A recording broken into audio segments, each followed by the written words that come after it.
আসসালামু আলাইকুম। সবাইকে আমার চ্যানেলে স্বাগত জানাই। যে যেখানেই থাকেন আশা করি আল্লাহর রহমতে সবাই ভালো আছেন। আলহামদুলিল্লাহ, আমরাও সবাই ভালো আছি।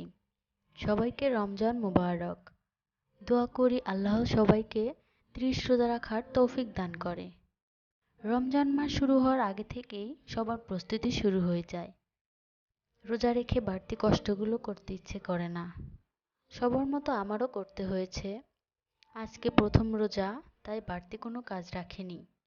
প্রতিদিন যে কাজগুলো আমাদের না করলেই নয়, সেগুলো তো করতেই হবে আমাদের, তাই না? এখানে আমি বুট কালায় আগে ভিজিয়ে রেখেছিলাম, যেটা এখন ব্লেন্ড করব আর বুট সেদ্ধ হতে দেব। আমাদের শরীর, মুখের ভাষা সবকিছুকে সামলে এই একটা মাস যদি ইবাদত করে যেতে পারি, তাহলে বাকি মাস জুড়ে এই এক মাসের প্রভাব থেকে যাবে। আমরা একমাত্র আল্লাহ তাআলার খুশির জন্য ইবাদত করে যাব। সবকিছু কবুল করে নেওয়ার মালিক আল্লাহ তাআলা। আমার বুট সেদ্ধ হয়ে গেছে। এর মধ্যে আমি বাকি কাজগুলো সেরে নিয়েছি। এখানে রোজার কিছু বাজার ছিল, যেগুলো আমার উঠানো হয়নি, তা এখন উঠিয়ে নিচ্ছি।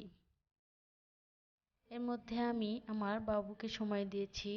ওকে খাওয়ানো, খেলাধুলায় সময় দেওয়া, গোসল করানো। বাবু থাকলে যা হয় আর কি। যাদের বাবু আছে তারা তো বুঝতেই পারছে। প্রথম রোজা শুক্রবার দিনে। এখন আজান হচ্ছে। আমার কাছে কেমন জানি শুক্রবার দিনটা একটু তাড়াতাড়ি চলে যায়। আর একটা কাজ বেড়ে গেল। হঠাৎ করে দেখি বেসিনে পানি জমে যাচ্ছে। সেটা তো সাথে সাথে পরিষ্কার না করলেই হবে না। তাই এখানে আমি ব্লিচিং পাউডার দিয়ে নিচ্ছি।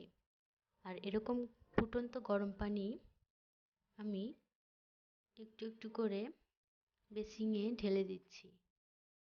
অল্প অল্প করে দিতে হবে। আসলে বেসিনটা আমার অনেক দিন ধরে পরিষ্কার করা হয়নি, তাই এরকম হঠাৎ করেই পানি জমে গেছে।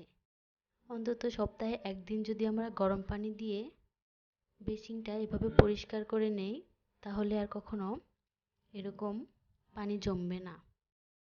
যাই হোক, এই কাজগুলো আমার শেষ। এখন আমি বিকালে ইফতারি বানানোর জন্য এসেছি।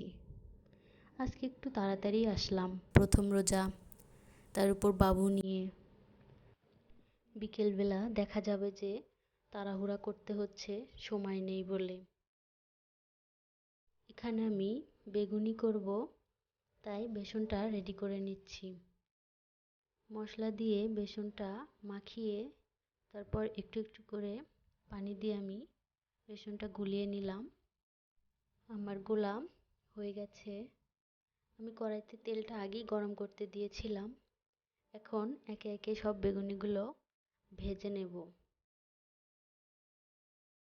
জানি না কেমন হয়েছে। যাই হোক, আলহামদুলিল্লাহ, অনেকদিন পর, তাই একটু কম বেশি তো হবেই। প্রথম প্রথম। এই তো আমার বেগুনিগুলো দেখতে এরকম হয়েছে। কেমন হয়েছে কমেন্টে জানাবেন সবাই। আজকে আমার বাসায় মেহমান আছে, তাই যতটুকু করা সম্ভব চেষ্টা করেছি একটু একটু করে সব কিছুই করার জন্য। আমি এখানে পেঁয়াজু করব, তার জন্য পেঁয়াজু মাখিয়ে নিলাম। কিছুটা আমি এরকম করে ডিপ ফ্রিজে রেখে শক্ত করে পরে বাটিতে ভরে রাখবো।